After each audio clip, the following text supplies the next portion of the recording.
I think it will have a huge impact on the rest of the region.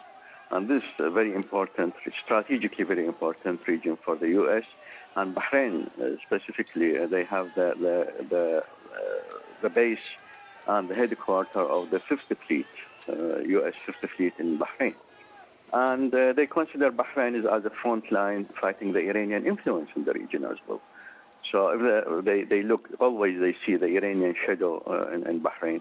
And we have to remember that Iran was claiming Bahrain since 1952 until 1971 officially.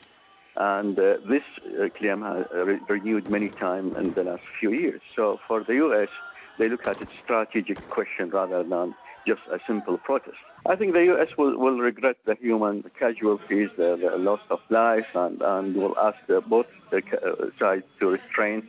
I don't think the U.S. will come beside the opposition movement and this sort of protest.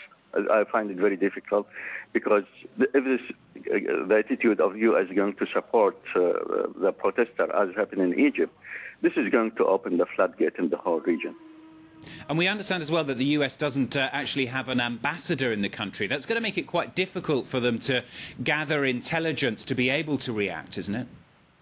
Actually, they have one of the major intelligence centers in the Fifth Fleet Command. So they have the structure, intelligence structure, not necessarily in the diplomatic side, but definitely on the military side.